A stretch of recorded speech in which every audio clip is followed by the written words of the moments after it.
भारत के राजनीतिक इतिहास में इंदिरा गांधी और फिरोज गांधी का नाम न सिर्फ एक दंपत्ति के रूप में जुड़ा हुआ है, बल्कि आधुनिक भारत की सत्ता, संघर्ष और व्यक्तिगत रिश्तों की अनूठी गाथा भी है। इंदिरा गांधी, जो बाद में भारत की प्रथम महिला प्रधानमंत्री बनी, और फिरोज गांधी, जो एक जाने माने स्वतंत्रता सेनानी और संसदीय लोकतंत्र के प्रखर प्रतिनिधि थे, दोनों का विवाह, जीवन यात्रा और अंत अत्यंत रोचक और ऐतिहासिक महत्व रखता है। अक्सर लोगों के मन में यह सवाल उठता है कि इंदिरा गांधी ने फिरोज खान से विवाह क्यों किया, उनका नाम गांधी कैसे पड़ा, उनके रिश्ते कैसे रहे और फिरोज गांधी का अंतिम संस्कार किसने और किस रूप में किया। आइए इस पूरी कहानी को ऐतिहासिक और क्रमबद्ध ढंग से समझते हैं। इंदिरा और फिरोज का परिचय। इंदिरा गांधी का जन्म 19 नवंबर 1917 को इलाहाबाद में हुआ था। वे पंडित जवाहरलाल नेहरू और कमला नेहरू की इकलौती संतान थीं। इंदिरा का बचपन राजनीति और स्वतंत्रता संग्राम के वातावरण में बीता। फिरोज गांधी, जिन्हें जन्म के समय फिरोज जहांगीर गांधी कहा जाता था, का जन्म 12 सितंबर 1912 को बॉम्बे अब मुंबई में एक पारसी परिवार में हुआ था। उनके पिता जहांगीर गांधी एक व्यापारी थे। फिरोज गांधी और इंदिरा गांधी की पहली मुलाकात 1930 के दशक में इलाहाबाद में हुई, जब कमला नेहरू गंभीर रूप से बीमार थीं और उनका इलाज हो रहा था। उस समय फिरोज नेहरू परिवार के करीबी बन गए और कमला नेहरू की देखभाल में जुट गए। इसी दौरान इंदिरा और फिरोज के बीच आत्मीयता और गहरा लगाव विकसित हुआ। इंदिरा गांधी और फिरोज गांधी के विवाह को लेकर बहुत विवाद हुआ।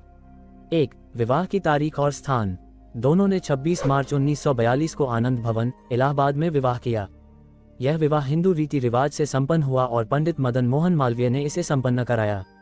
2. धार्मिक और सामाजिक विवाद। उस समय बड़ी अफवाहें थीं कि इंदिरा ने किसी फिरोज खान नामक मुस्लिम युवक से शादी की है। वास्तविकता ये थी कि फिरोज पारसी धर्म से थे और उनका उपनाम गांधी उनके परिवार का पारंपरिक नाम था। शादी हिंदू संस्कारों से हुई और इस विवाह में महात्मा गांधी तथा नेहरू परिवार की सहमति शामिल थी।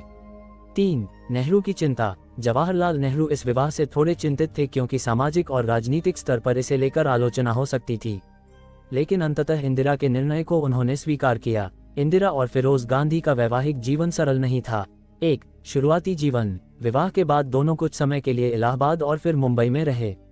1940 के दशक में फिरोज राजनीति में सक्रिय हो गए और उन्होंने कांग्रेस पार्टी से जुड़कर स्वतंत्रता संग्राम में हिस्सा लिया। 2. लोकसभा चुनाव और लोकप्रियता। 1952 में पहले आम चुनाव हुए। फिरोज गांधी रायबरेली से सांसद चुने गए। उन्होंने लोकसभा में नेहरू सरकार के खिलाफ भी कई बार आवाज उठाई और घोटालों को उजागर किया। वैवाहिक दूरी। इंदिरा और फिरोज के बीच रिश्तों में धीरे धीरे तनाव बढ़ा। इंदिरा दिल्ली में नेहरू के साथ रहती थीं। फिरोज राजनीति में स्वतंत्र राह अपनाए हुए थे। कहा जाता है कि नेहरू और इंदिरा की राजनीतिक प्राथमिकताओं और फिरोज के स्वतंत्र विचारों के बीच टकराव बढ़ा। 4. संतान। इस दंपत्ति के 2 पुत्र हुए, राजीव गांधी 1944 और संजय गांधी 1946। दोनों ने बाद में भारतीय राजनीति में अपनी अहम भूमिका निभाई। 1950 के दशक के अंत में फिरोज गांधी अस्वस्थ रहने लगे। उन्हें हृदय रोग की शिकायत थी। 1958 में जब वे नैनीताल में थे, तब उन्हें दिल का गंभीर दौरा पड़ा। इसके बाद उनकी तबीयत लगातार गिरती चली गई। उस दौर में चिकित्सा सुविधाएं सीमित थीं और तनाव भी बहुत था। फिरोज गांधी का निधन 8 सितंबर 1960 को नई दिल्ली में हुआ। उनकी उम्र उस समय मात्र 48 वर्ष थी। उनके निधन के समय इंदिरा गांधी वहीं मौजूद थीं। फिरोज गांधी के अंतिम संस्कार को लेकर भी कई तरह की अफवाहें फैलीं। 1. हिंदू रीति से अंतिम संस्कार। फिरोज गांधी का अंतिम संस्कार हिंदू रीति रिवाज से दिल्ली में हुआ। उनके पुत्र राजीव गांधी और संजय गांधी ने मुखाग्नि दी। 2. नेहरू परिवार की उपस्थिति। पंडित नेहरू स्वयं अंतिम संस्कार में उपस्थित थे। इंदिरा गांधी ने परंपरागत विधि से पति को विदाई दी। 3. पारसी रीति क्यों नहीं। पारसी परंपरा के अनुसार मृत्यु के बाद शव को टॉवर ऑफ साइलेंस, दखमा में रखा जाता है, जहां गिद्ध और अन्य पक्षी उसे खा लेते हैं। लेकिन चूंकि फिरोज गांधी ने इंदिरा गांधी से हिंदू विवाह किया था और परिवार का पालन हिंदू परंपराओं में हो रहा था, इसलिए अंतिम संस्कार हिंदू रीति से किया गया।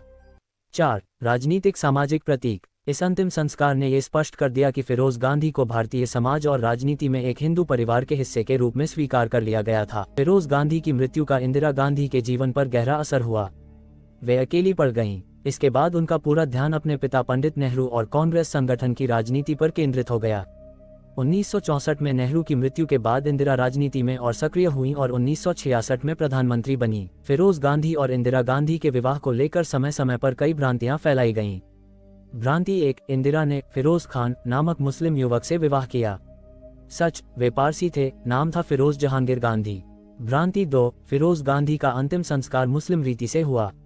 सच, अंतिम संस्कार हिंदू रीति रिवाज से उनके बेटों ने किया।